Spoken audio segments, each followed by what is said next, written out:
Dude, thank you so much for coming in. I want to introduce one of my good friends that we've become friends over the past year. People joke with me. They're like, you do an interview with someone and you automatically become friends with them, and you're a living proof of that. Unless I consider you a friend. Absolutely. Yeah, we're friends? Okay, we're friends. We're friends. Come on, give me a fist bump. Dude, let's go. Let's go, man. But yeah, this is my buddy Sam Skelton, also known as the Lake Erie surfer. I mean, him and his brother are just nut jobs to the best degree. Is that a good way? Is that a good way of describing you? I don't think we're that crazy, but that's what people think. I mean, compared to me, who I bundle up going outside. Meanwhile, when it's 2 degrees outside, you're going into the water. But he's also a videographer, social media influencer. Now officially one of Cleveland's most interesting people. Yeah, that was a surprise. The cover boy of Cleveland Magazine 2024, Cleveland Magazine's most interesting people. He was also bragging to me. I was like, "Hey man, do you want a Celsius for the show?" And he was like, "Yeah, absolutely." I was like, "Dude, I need all the caffeine. I'm running on 3.5 hours of sleep right now." And then he's like, "Yeah, I actually am on full circadian rhythm. I get full night's sleep." So I was like, "What a flex!" Thanks, man. That must be nice. It's new. It's new to me. I've been partying for 10 years, and You're probably like, I need to get some sleep. Yeah. So it's been a New Year's resolution. Yeah. And I was getting all these texts last night. I woke up at 5 this morning. That's my wake up time. Sure. 5 now. Good for you. And you're turning on channel 3. Oh yeah, of course.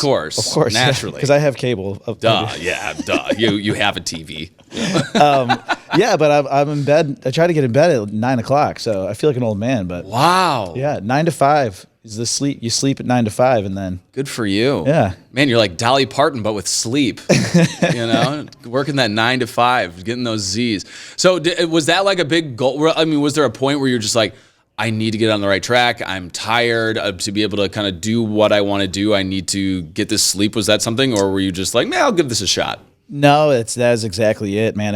Life just started getting busier, and I had goals, and I just watched the goals kind of go out the window. Yeah. And I'm trying to be better and more productive this year. So, what do you want to be able to achieve this year with your sleep, with more sleep? I mean, what were you getting more? I mean, what were you getting before? Like, what was your sleep schedule? Oh my God, man! All over the place. 4 to 6 hours, maybe. Sure.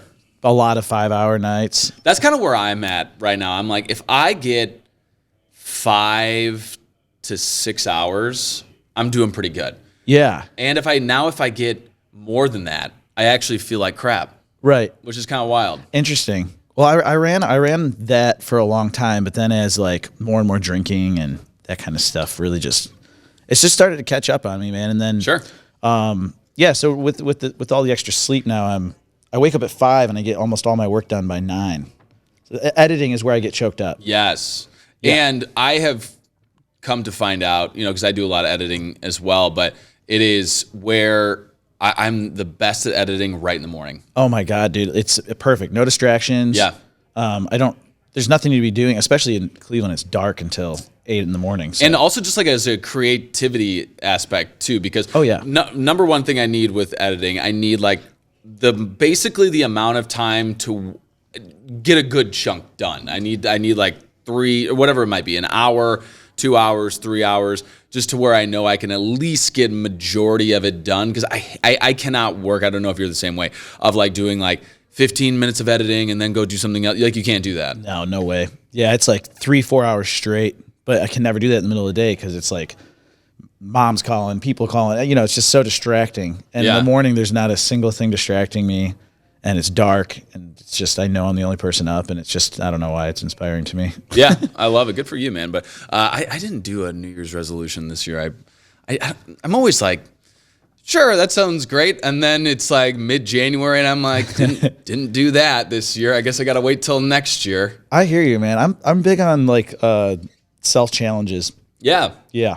So what have you done recently besides the sleep thing to be able to challenge yourself? Dude, because your whole thing is, and we'll get into a lot more, and especially kind of some of the adventures that you've gone on, and especially the Lake Erie winter surfing, which is just wild. But a lot of it too, I know that you're super into ice baths, and a lot of your brand is bettering yourself also through a holistic aspect as well, which is awesome. Yeah. It's wait, what was the actual question again? I was listening to what you were saying about what I don't know if there was a question exactly per se, but so what are some? I guess I was asking like what have been some challenges that you've done to help better yourself? So I quit drinking for the year. I'm giving myself 2024 no drinks. Really? Quit smoking weed too. Good for you. I like smoking weed. It's legal now, so I'm allowed to say that. Absolutely. I quit smoking weed, quit drinking. And no vapes, nicotine, tobacco, any of that. I liked mixing the weed with the tobacco. Good for you. So none of that this year. Yeah, I'm like one of those guys, and I've this has actually been a goal for my year that I've now that's halfway through January. I'm like I'm going to start thinking about New Year's. I want to because I've just gotten to a bad habit of like, oh, it's the end of the day. I'm going to have 1 to 2 drinks before bed. Totally. You know, and you can so easily fall into that, and it's seemingly harmless, but it all adds up, at the end of the day, and it's unnecessary. It's like, am I doing this because I need it, or am I doing this because I'm bored? And most of the time it's because I'm bored. Totally. And I'm not, there's no judgment. I see the value in drinking and the social aspect and all that, and it's super fun. I've actually still been going out too. When I have the time, I'll go out. I'll have the non-alcoholic Corona's pretty good. The non-alcoholic Guinness is in bed. But yeah, I started. I've had a non-alcoholic Labatt Blue. They're brutal. Don't do it. The same with the Heineken, man. It's just like, it's just like, why am I drinking skunk hop water? It's horrible. Just give me a water. But yeah, I just started to see that, like, I mean, I'm like you were saying, I'm really into the health aspect and getting the sleep, and like the weed and the alcohol really affect your sleep, especially like your REM cycle, that kind of stuff. So I just wanted a year where we did really well this year. We did a lot of good stuff. A lot of accolades, we produced a lot of content, but I just really wanted a year where we can like get ahead and build the business to a level where we can actually start seeing like good profit. And I like the upload thing is really addictive to me too. So it's kind of taking the addictive personality I already have and applying it to the creative aspect fully. Sure, and what you're talking about too is we're missing the other half of the Skelton brothers. Make sure you check them out and all their adventures and things like that. Caleb, mainly because I only have 2 mics. It was nothing personal, Caleb. Just Sam talked to me first, and I was like, sure, yeah, jump on. I only have 2 microphones, but talk to me about what you guys have been able to do, your partnership, because it's been really fun to see. I was a fan from afar, and then have now been able to get to know you guys a little bit too, and just been able to see you guys grow over the past 2 years, get some endorsements, get some deals, and especially grow on TikTok, YouTube, social media, the whole deal. Yeah, it started as like during the pandemic. I started. We just started surfing a lot more because there was more time, and then investing in the right gear and stuff. And then I've always had a bit of a knack for social media, just because I'm already working in video and photo and that. So I just started documenting it, and it seems that the brother concept is a lot more attractive than just Sam on his own. Sure. People just like the brother thing, I think it also rolls off the tongue. It's the Skelton brothers. Yes, yeah. So it'd be weird if it was Skelton brother. Yeah, it's like why?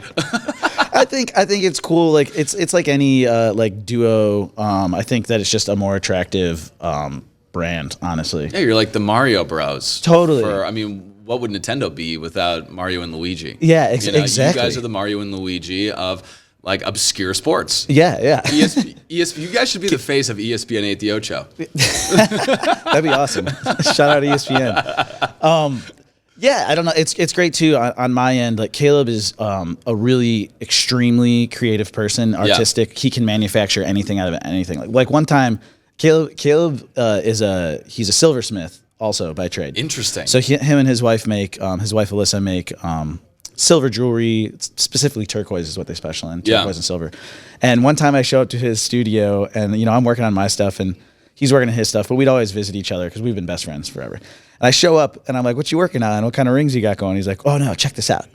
And he's got from hand, he has like made this crossbow. It's a miniature crossbow. Oh. And I'm talking about like hand engraved, the whole entire thing from like the bow to the string is like deer sinew, and he's like hand did these little bolts, and it's got a clip, and he's got 5 bolts lined up in the clip, and he starts ding, ding, shooting it. And I was like, dude, I mean, every single rivet, every single piece of it manufactured by hand. And totally workable. He's shooting 15 feet straight into a target. Oh my God. I'm like, I mean, he literally can create anything from nothing. Yeah. And then, so you take like his kind of skills and his creativity, and he's just a very likable person. Yeah. And then you attach my kind of like social media drive and I guess talent behind the camera, and it's just like this perfect combo. I've just been really stoked to be able to work with him, and it's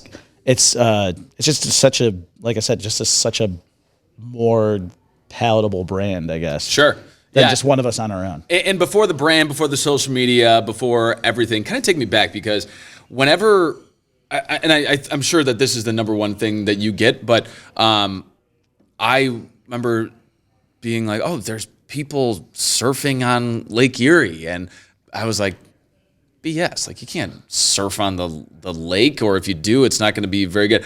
When was like the first time that you looked out there, or the first time you jumped in the water and you're like, I'm going to surf this freaking thing, you know? So it started when we were like little kids. We would body surf, and I was always like, there's got to be. This is always in like July though, so you get really short wave intervals, you know.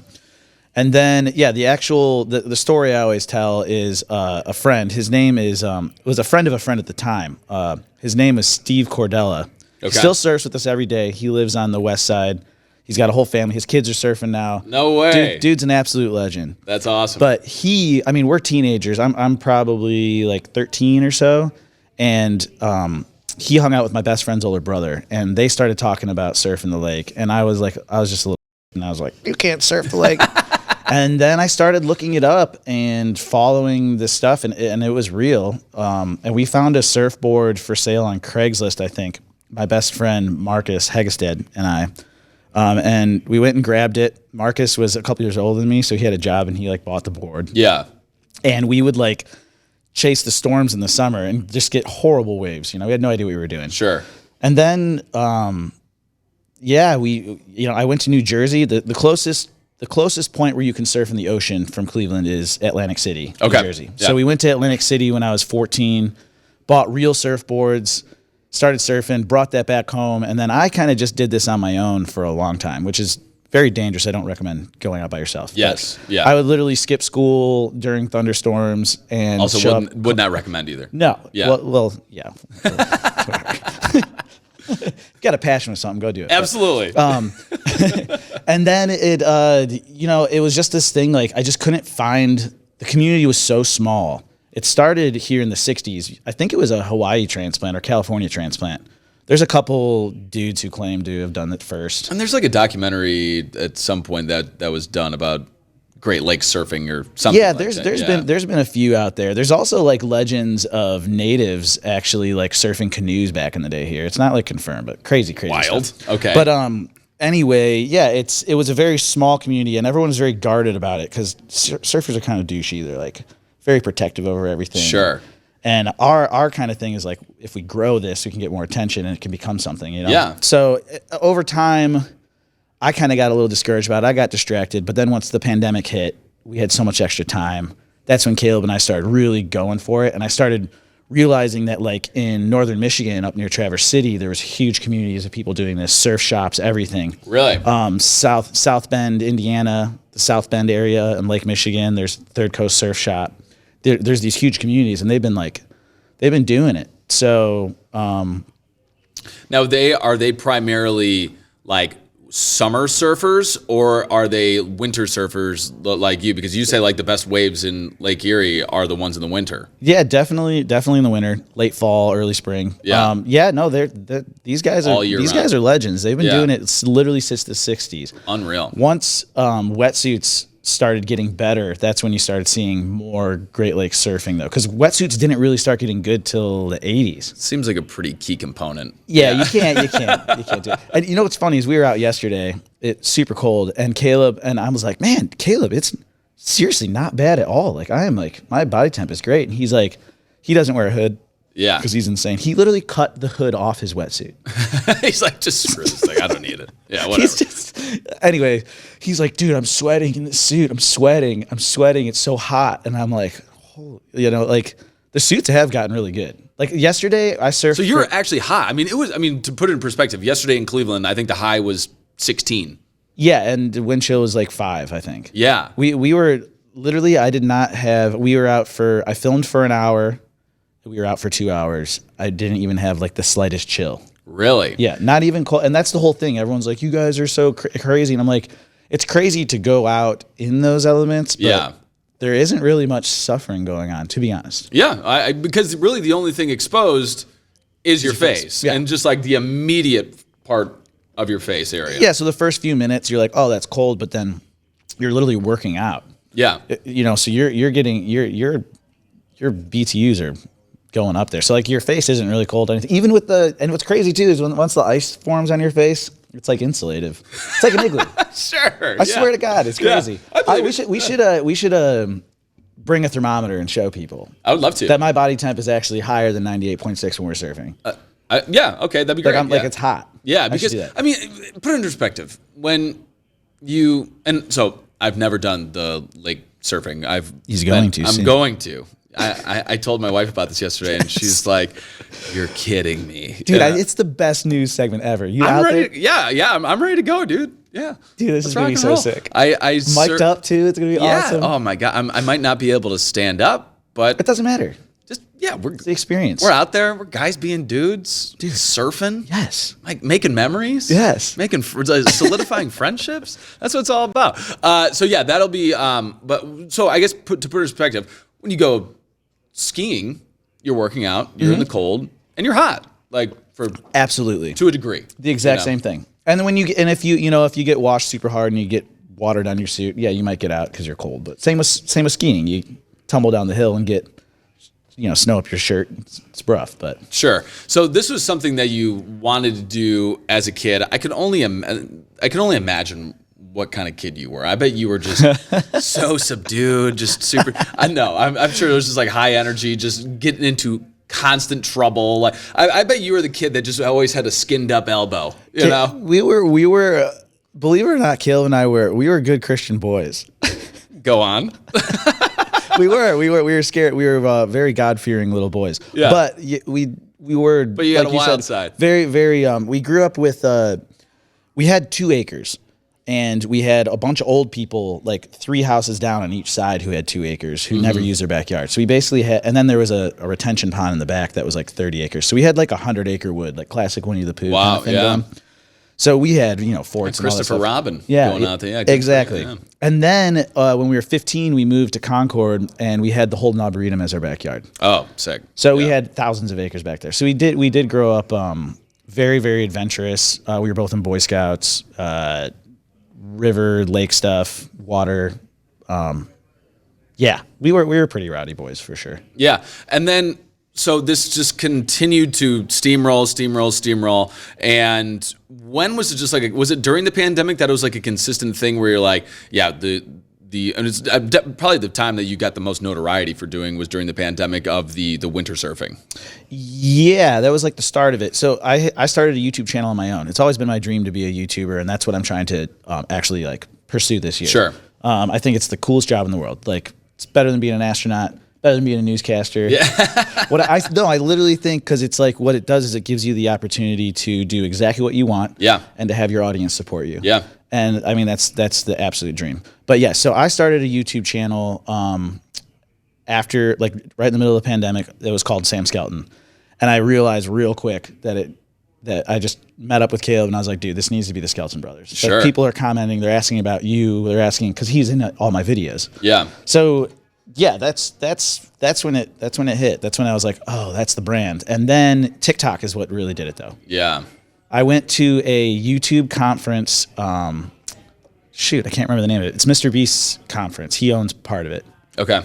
Anyways, we'll put it in the subtext. Yeah. So I went to this conference in 2019, right before the pandemic hit, and they were like, if you're not on TikTok, you're an idiot. Like, sure. Be on TikTok. So that night. After the first night of the conference, I uploaded my first TikTok video, and when I woke up, it had 52,000 views, and I was like, whoa, that's the most engagement I've ever gotten on anything. We're onto something. Yeah, and it was a video of me in Florida using a leaf blower to move our boat. Oh, awesome. I call it the Hillbilly Booze Cruise, and I was like drinking a beer and like steering the boat with the leaf blower. So stupid, but I realized, so I just started like creatively doing all different types of videos, and nothing was hitting. And then the one video I posted was me paddling I had a GoPro in my mouth, and I was paddling through slush. Oh, okay. Yeah. And it got like 1.8 million views. Like in Lake Erie? In Lake Erie, yeah. On the east side. And I was like, 1.8 million views. And I was like, whoa. That's insane. Then we started posting more ice stuff, and then the beards. Yes. And the beard, we didn't like come up with the beard thing. This actually, Vice News about 10 years ago did one on this guy named Surfer Dan up north. He's from the UP. He's an absolute legend. They do huge beards up there. This dude like lives in a van and like lives for surfing. He's like an ex-addict, I believe, and he like used surfing to continue his sobriety. That's awesome. But I saw that video, and Vice did like 9 million views, which was like huge for them. Yeah. And once we started posting the ice beards, I think it's just because people are like, "What am I seeing? Like that doesn't look real." Yeah. We get accused that it's fake ice all the time. Because number one, having a big beard is already pretty cool. You know, right. Something I'll never be able to attain because I have what doctors call a baby face. But then when you add like the craziness of the ice to it, I mean, it's so visually cool. Right. But then you also add the element of crazy to it as well. You're like, why and how? There's so many questions that are attached to it. So I mean, that makes so much but that's been really part of the brand too. That's literally what's on Cleveland Magazine. You two, frozen face, frozen beards. Right. And it's awesome. I'm stoked, man. I hope it can grow the surf community here. And it is cool because like yesterday when I was out, a bunch of kids ran up to me. They're like, "We love your YouTube channel.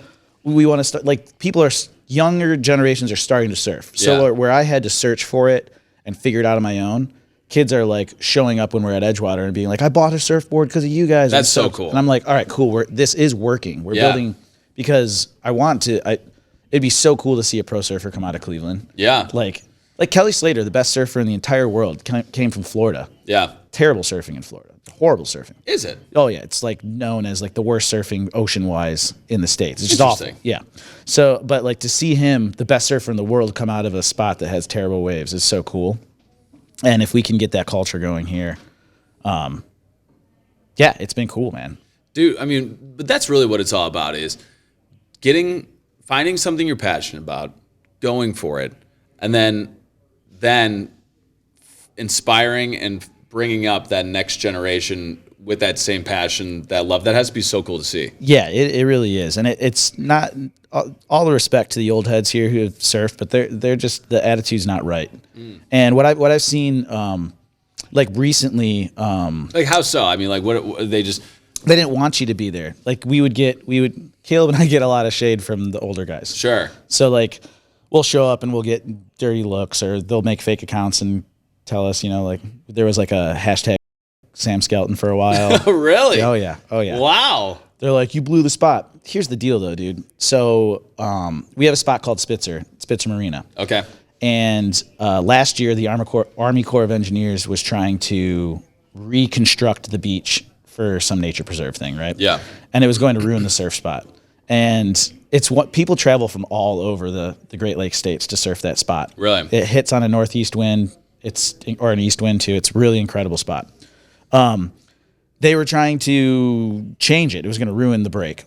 All the surfers got together, went to the meetings, figured it out, and we got the Army Corps of Engineers to go do it somewhere else. Wow. So the same thing, that was because of the surfers. Yeah, that's awesome. If you were quiet and guarding that community, that never would have happened. We would have lost the spot. Totally. They're doing it right now in Menor, one of the last natural beaches. It's at Menor Lagoons. They're trying to armor the beach. It's going to ruin the break. It's also one of the last natural sections of Lake Erie. Yeah, I don't know if you notice it, but when you drive down Lake Erie, it's just houses. Yeah. And it's armored.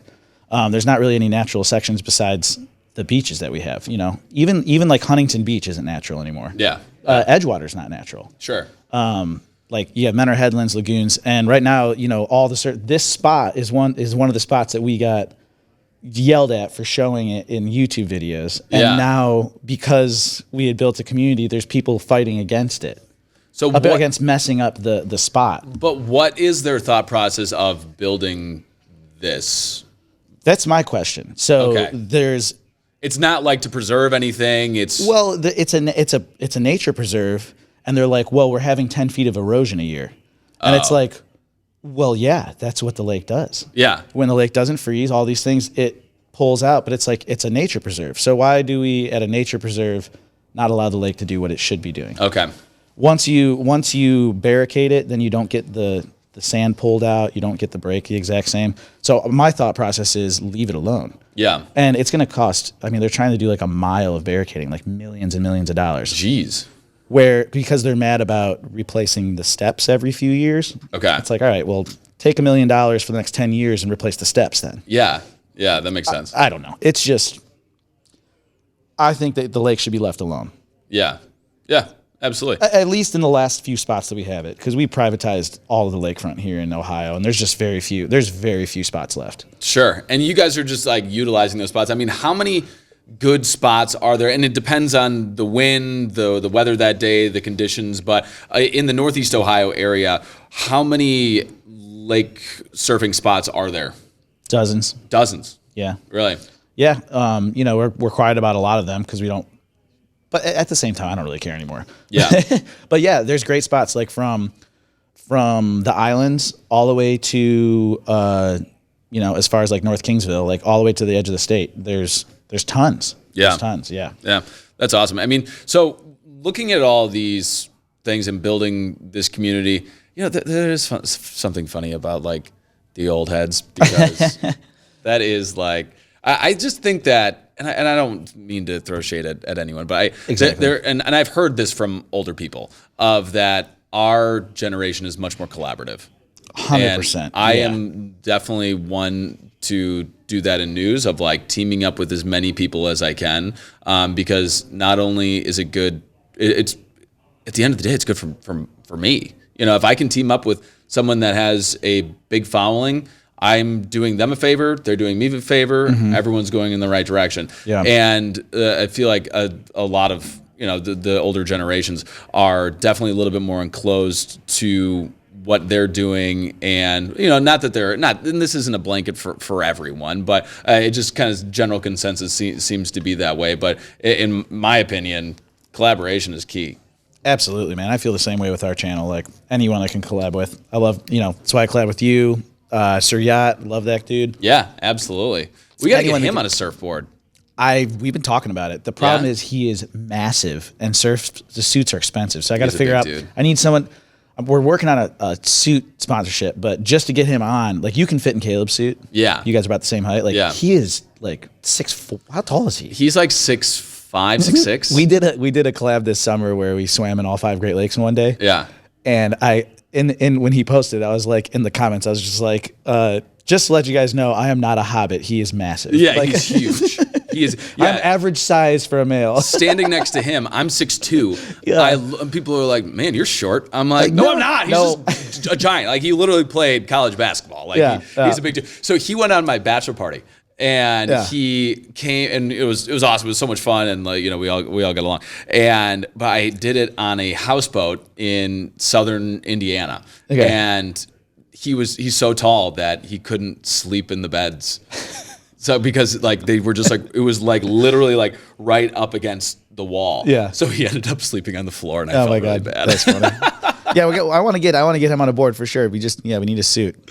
Yeah, so I mean, going back to talking about the Great Lakes too. What are something that you've experienced in Great Lakes that you want other people to know, experience, and also I just feel like it's underutilized in Northeast Ohio. I mean, and I'm guilty of it. I don't utilize the lakes nearly as much as I should. Well, mark my words. In the next decade, people are going to be flocking to the Great Lakes. Yeah. I mean, like people are buying up the land, like different countries are buying up the land. This is the largest accessible freshwater source in the world. Yeah. So, I mean, there's 10 million people around the Great Lakes living on the shores of the Great Lakes already. And there's a lot of dangerous things happening like between microplastic pollution, oil pipelines. There's an oil pipeline. Oh my God, up in the Straits of Mackinac. Yeah, it's a bad one. It's called the Line 5 pipeline. Okay, if that one bursts, the entire Great Lakes is going to be coated in oil. It's really bad. Yeah. Invasive species. We have, the ones we've dealt with a little bit, like the zebras and the lampreys and stuff. But the bad one is the Asian carp. Oh yeah. They have an electric fence in the Illinois River. Yeah. Oh yeah. It's nuts. Coming from Illinois. Yeah, I know all about that. Yeah. So they're catching them. They're in Lake Michigan now. So that's not good. Wow. $8 billion fishing industry, I believe. Jeez. And those will eat like their body weight in a day. Yeah. It's bad. Yeah. And then and they also don't they're invasive because they literally don't have anything to hunt them. Exactly. Yeah. Yeah, there's nothing in the lake besides humans that would go out and try to catch them. Right. Yeah. So yeah, there's a lot. The microplastics and the forever chemicals are a bad one, considering that we drink this water. So I've been out. Do you know who Trash Fish? The guy, Eddie Olshansky. Yeah, we were talking yesterday. I'm trying to collab this year. Oh, really? Yeah, he'd be a fantastic person to collaborate with. When you're driving over, so he does, for put in perspective, he's basically dedicated his life to getting a kayak, going through Cuyahoga River, picking up as much trash as he can. That's why it's called Trash Fish. Mm-hmm. And it is so much that he picks up tens of hundreds of pounds. Oh yeah, every single day. It's wild, and it's just he's literally just like a trash man. Because it's never ending. It is never ending. But it is not just the garbage that you see that is shocking. It's literally the microplastics that is wild, because it's something that unless you really look, it is and. You wouldn't necessarily see it even from 5 feet away. But when you actually get in there, you're like, oh my gosh. And yeah, again, it's the largest freshwater source in the world. Accessible in the world. And that is getting into our drinking system, and to our, environment. It's wild to see, man. Like when I travel all over the Great Lakes to surf. Yeah. And when you get, Superior is the start. Mm-hmm. So there's this thing called, it's like retention, water retention for each lake. So that's like, so when the first drop of water gets in Lake Superior, how long does it take that water to get out of Lake Superior into the next lake? Oh, and for Lake Superior, it's like hundreds of years. Wow. Lake Erie, it's 2 years. Really? Yeah. And where does it go from Lake Erie? It goes to the Niagara River, over Niagara Falls into Lake Ontario. Interesting. So that's because of the size of Superior. It's it's massive. Yeah. So Lake Superior can fit all of the Great Lakes inside of it, and an additional 4 or 6 Lake Eries on top of it. Sheesh. It's like wild. But when you're up there, it is so pristine and so clean. And then by the time it gets down here, now Lake Erie's always been brown. You go back 5,000 years, Lake Erie would have been brown. But it is very polluted because of Detroit and us and all the rivers. But you can... It's getting better. And there's been a lot of things to... It absolutely is getting better. Yeah. But with the addition of the PFAS chemicals and stuff too, it's also getting worse. Sure. So, but you can drink the water out of the lake when you're surfing in Superior. Oh yeah, like I thought you were going to say in Lake Erie. I was about to say you better not, no, especially over at Edgewater. There's literally they literally dump the sewer into it when it overflows. The storm sewers. Yeah, that's one thing that they're doing. That's great. That's going to be ending here very soon. So. Yeah, I mean, so I did a story on this a few years ago, and I'm not 100% on these numbers, but it used to empty like 40 times a year or something like that. I mean, a number of years ago. This is going back decades. But now they've only done it when it gets really bad. And I think the most it does now is maybe once a year, twice a year, or maybe like once every other year. But regardless, I mean, it's still an issue. You're literally dumping raw sewage raw sewage feces into the lake. Yeah, those tunnels are almost done. They dug tunnels. It's giant septic tanks under the city. Great. Yeah, so it's getting poured into there, and then it sits there, and then they don't have to discharge it. Maybe you can surf that. Dude, there is a story of these old timers in the 90s who found a floating thumb in Edgewater. Get out. That for me, I'd be like, I'm done. I'm not passionate about anything enough to be like, imagine? Yeah, I found a floating thumb here. Yeah, I think I'm out. I mean, so we talked about some of the things that are threatening the Great Lakes, threatening the water. But I mean, where are some of the biggest opportunities that you see, especially with recreation? The biggest opportunities for recreation? Yeah, for recreation in like, especially in Cleveland here, because Cleveland's one of those places that. And it's the number one thing people talk about. We don't utilize the lake. We don't utilize the river. We don't utilize the waterfront, which is true. I mean, I think that is something that I think is going to be changing over the next. Oh yeah, definitely over the next decade and beyond. But for you, where do you see some of the biggest growth opportunities for recreation? Well, I mean, first to keep those opportunities growing, like go vote for the levees and stuff for the Great Lakes stuff. Our mayor's is pretty epic right now with this stuff. Love with the new lakefront stuff by the Brown Stadium, all the additions to Edgewater Park. I don't know if have you always been in Cleveland? No. Okay, so I moved here 6 years ago. Okay, Edgewater Park, I've heard. 15 years ago was it was horrific. Yeah, and now you go there and there'll be 10,000 people there in the summertime, barbecuing, doing stuff.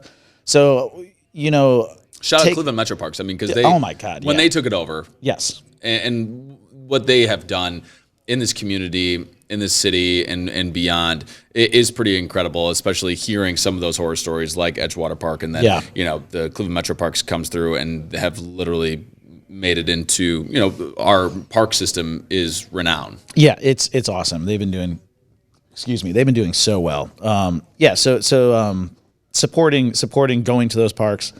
When they see that many people there, they want to put money towards those things. Yeah. So, but yeah, I mean, get a paddleboard. Blow up stand-up paddleboards are cheap now. You can pick up one for like $300. Oh yeah. Go explore the rivers. Go explore the lake. So much fun. You don't need a boat. Boats are expensive, but get out on boats. Whatever you can do. You know. Here's the thing that I found: get a friend with a boat. Yeah. I know. That's the. Bada bing, bada boom. Yeah. I wish I did that. Yeah. My boat's expensive.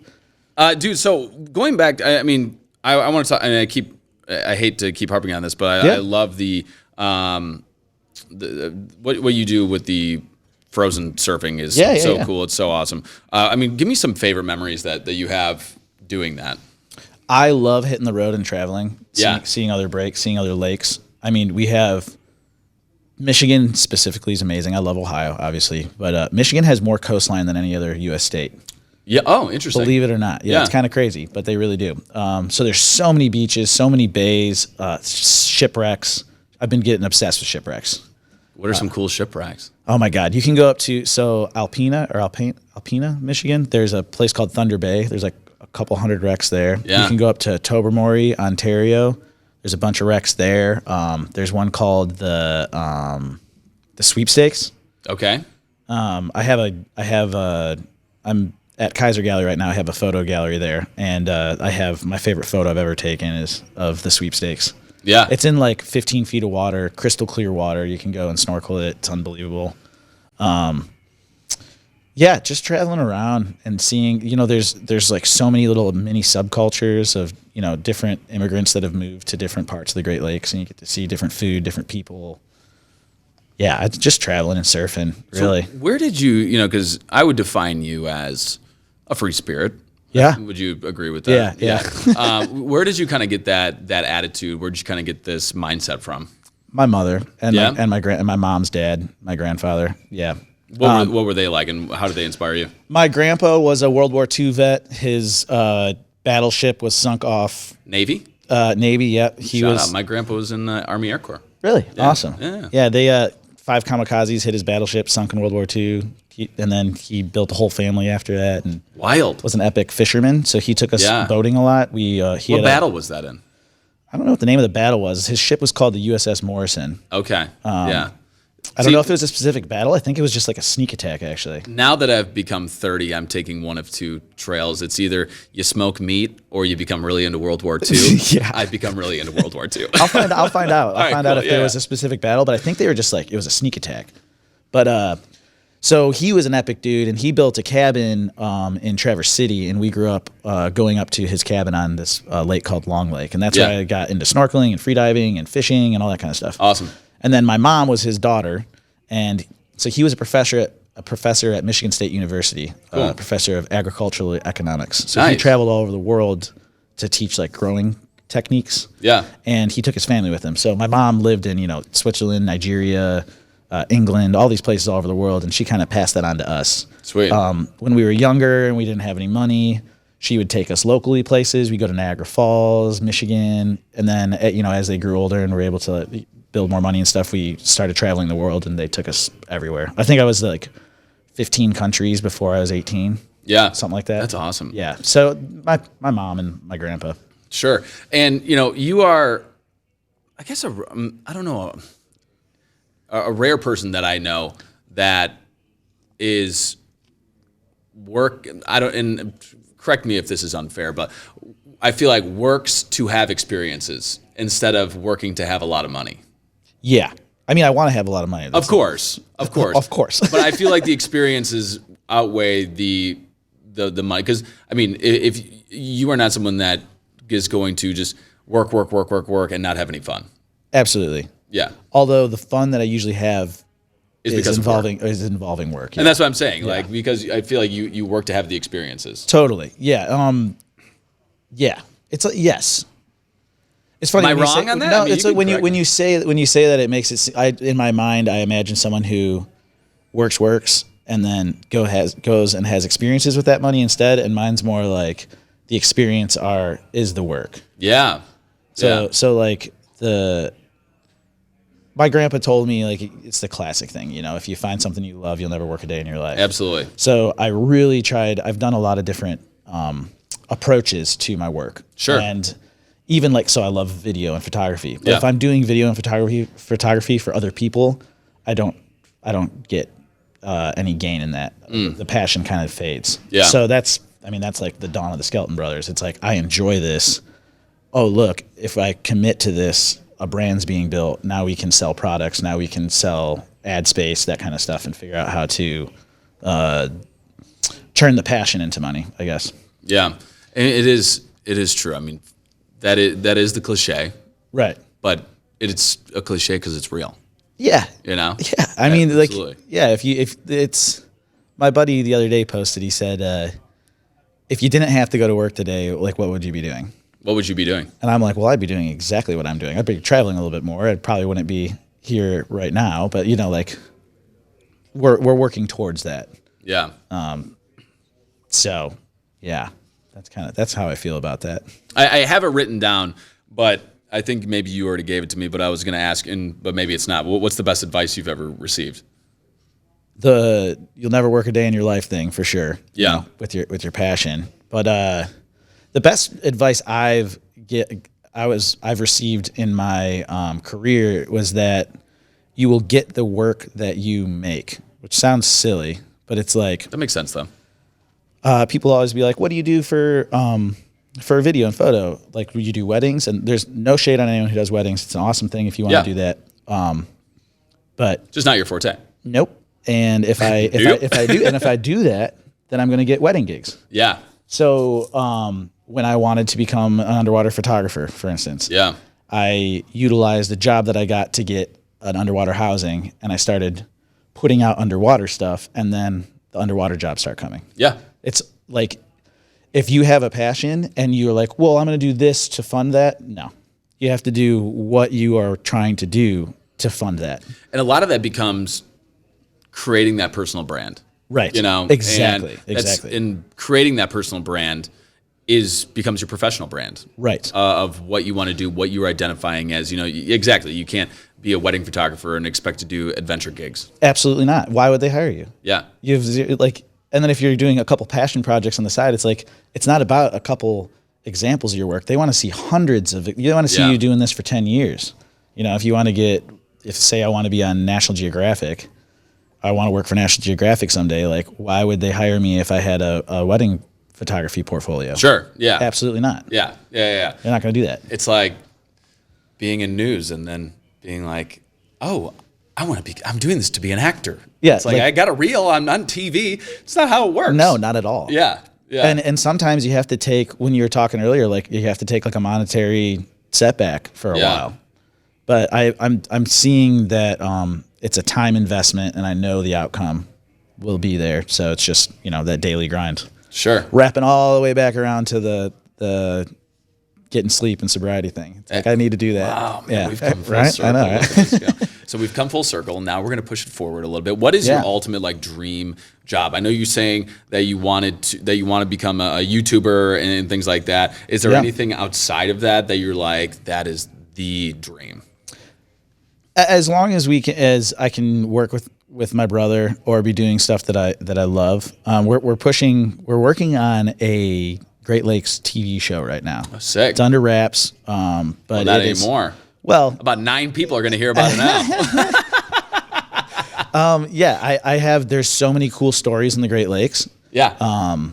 Specifically like spooky ones. So I'm working on that. Fun. Yeah. So my wife introduced me to Ghost Adventures. Oh yeah. I don't really like it that much because I get scared. But it's interesting. At the end, so we do ghost tours. Yeah. And I had never heard of a ghost tour before I met her. And so I'm like, what kind of cheesy crap are you getting me into? Yeah. And when you go on it, it's like, okay, yeah, there's spooky stories. But at the end of the day, you're getting a history lesson. Absolutely. Which is kind of fun. I was a history major before I dropped out of college, so congrats on all your success. What an inspiring story. Yeah. So I do love history though. So it's all these spooky stories basically. We're working on the show. So the idea is I work in television a lot, believe it or not. I don't tell anyone about it, but Caleb and I have worked for PBS. I've worked for A&E, Discovery Plus, on a bunch of different shows. True crime specifically. You guys just did one last year, right? Yeah, we directed and starred in 2 scenes in a PBS Nature episode. Oh yeah. Season 41, episode 11, Niagara Falls. Check it out. Yeah. Good one. Plug it, baby. I love Nature. That was actually a cool. That was my favorite show when I was a kid, and then we're on it now, and I was like, that's awesome. That's pretty cool. Yeah, that is very cool. Nice, man, dude. TV. That's why I want to do a TV show. I want to do a TV show. Yeah. Can I be on your TV show? Hell yeah. Let's go, dude. Come on down. Let's go. Let's go. I probably won't be. I'll be entertaining because I'll just be so bad at everything, but I'll give it my best shot. Yeah. Yeah. Dude, so I'm not from Cleveland. Mm-hmm. But I've lived here for 6 years. I love Cleveland. Where were you from again? Cleveland's home. Rockford, Illinois. That's right. Shout out Rockford Peaches. Illinois. Yeah. What's up, Illinois? Not going back of what I see in the foreseeable future. Cleveland's become home. Yeah. I love Cleveland. I moved here not knowing anything, anyone. I basically knew the sports teams, and that was it. Yeah.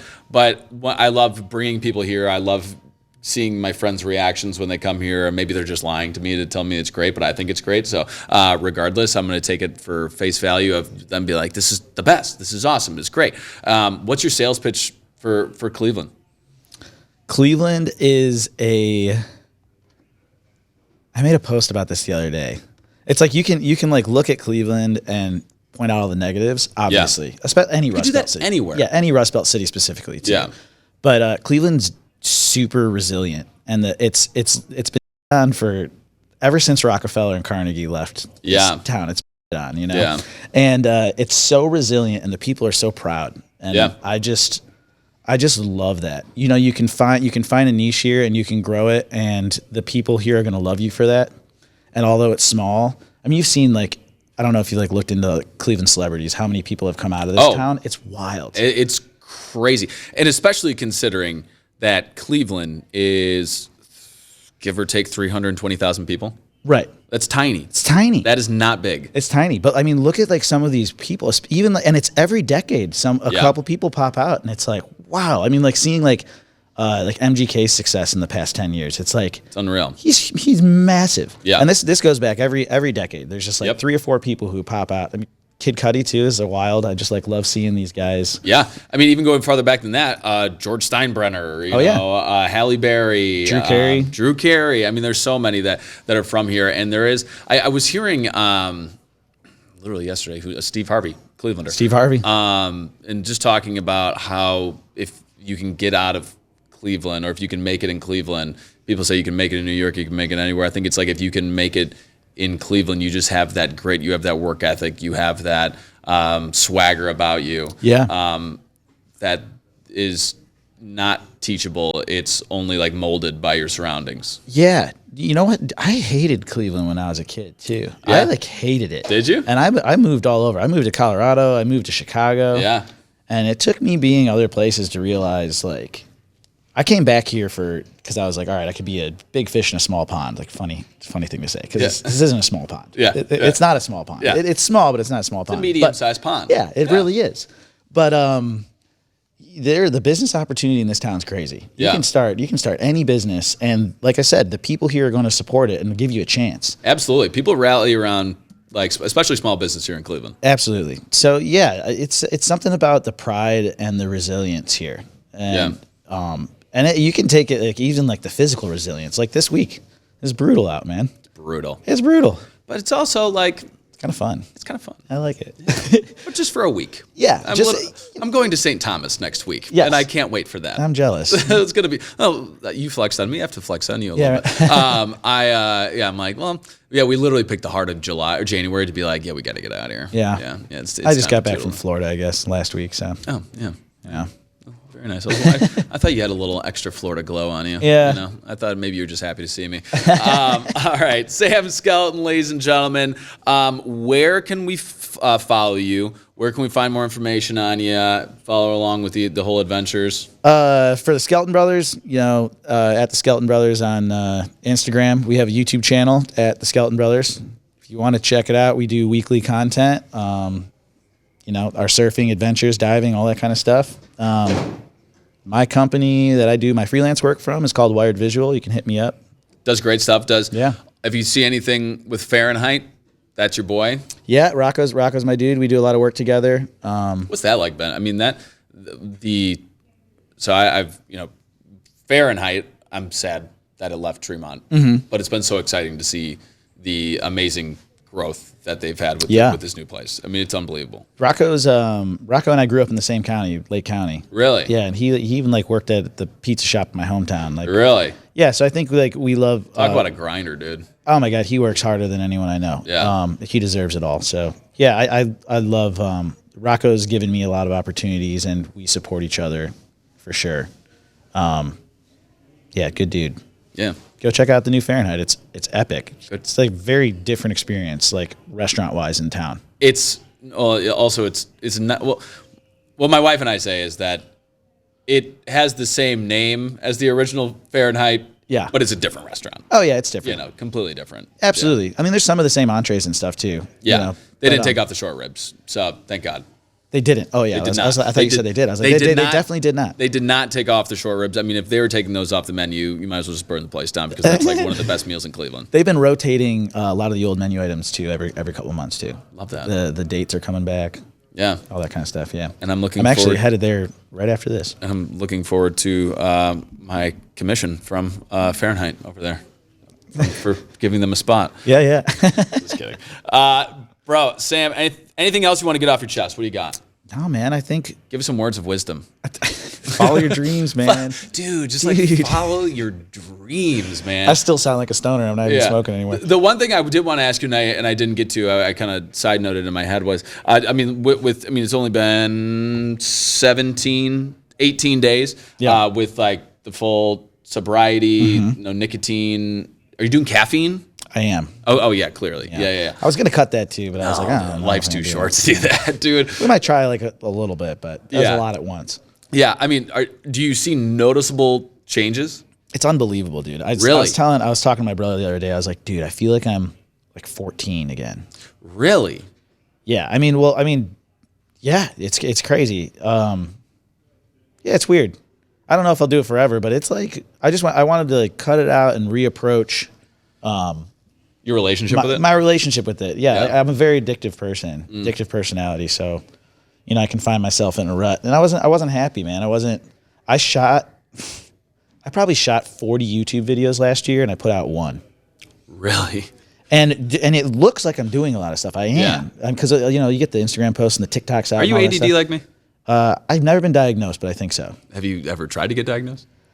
No, I don't want. They're just gonna try to give me drugs, man. They're pill pushers. Sure. I don't want exactly. them. Yeah, the Adderall is just like anything else for me. It's just like doesn't work.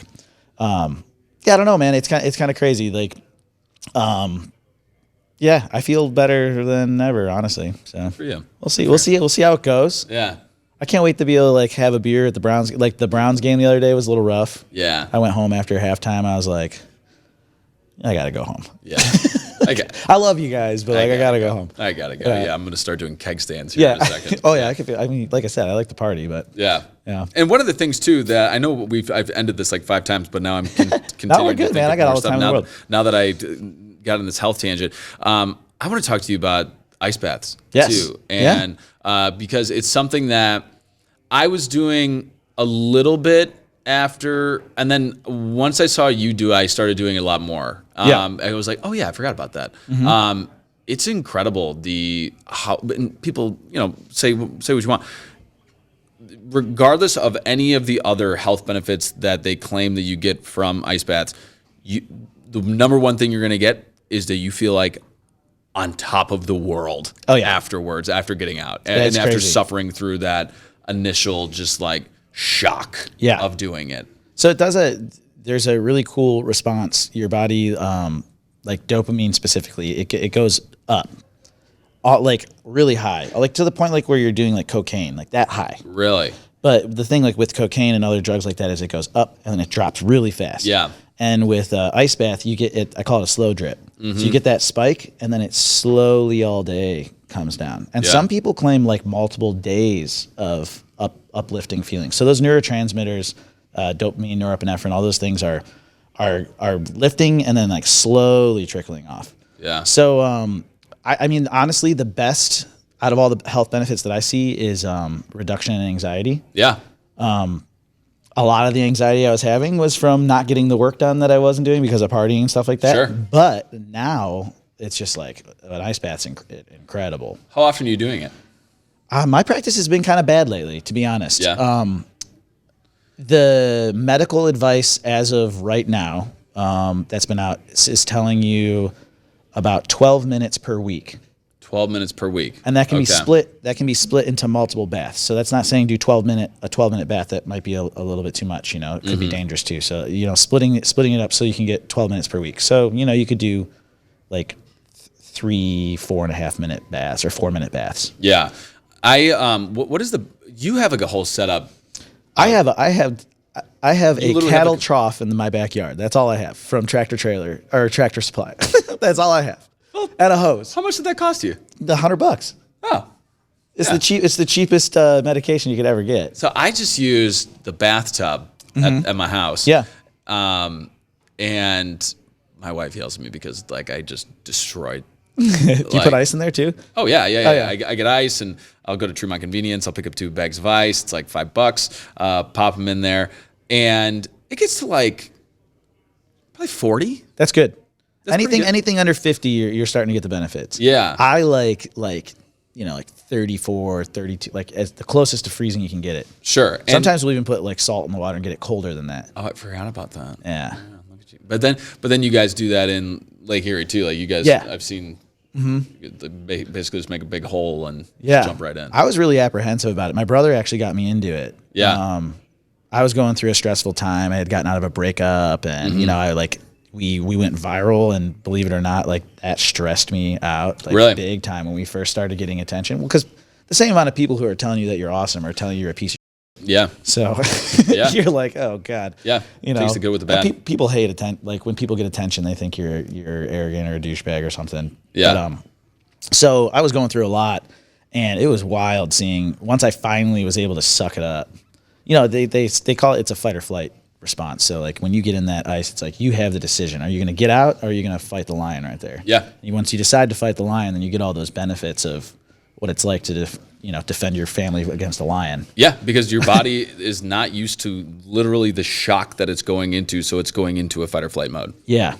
But I'm going to get back in this week. I tried to fill up my tub this week, but it's been so cold. I turned on my and it froze. Oh, my hose exploded. So I got to go get a new hose, but I'm going to be back on it this week for sure. Let's ice bath. Dude, let's do it, man. I've coached like 30 people in my little trough in my backyard. Yeah, let's do it. But yeah, anyone who's looking to get into it, I recommend checking out Andrew Huberman's podcast. Okay. He's the G, and he's got a whole lot on ice bathing. A lot of people are giving a lot of information out there, that is so-so. Yeah.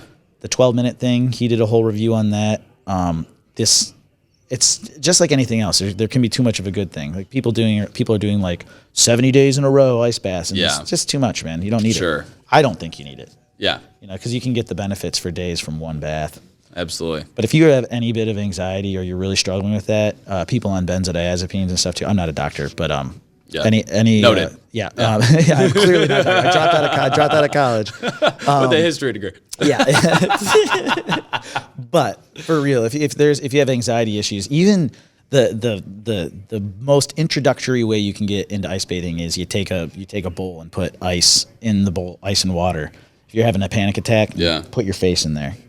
That's it, and you'll see an immediate. Because you have the most neurotransmitters like right here, right? Or like that might just sound really stupid. You got a lot of nerves up there, but there's something that happens to humans when you submerge your face in cold water. It's called the mammalian dive reflex. Okay. And that immediately lowers your heart rate. Yeah. And conserving oxygen to your brain.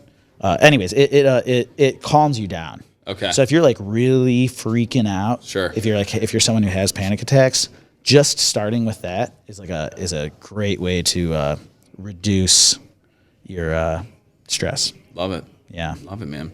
Well, this has been an ice bath for the soul. Dude, this has been great. Thank you. This conversation, it's been a lot of fun, and any time that we get to hang out and is always a great day in my books. So I appreciate you, my dude. Dude, absolutely. Let's get in an ice bath soon. Let's do it. Yeah. Swimsuit's optional. Yeah. Just kidding. All right. See you, bro. Thank you. Later, brother.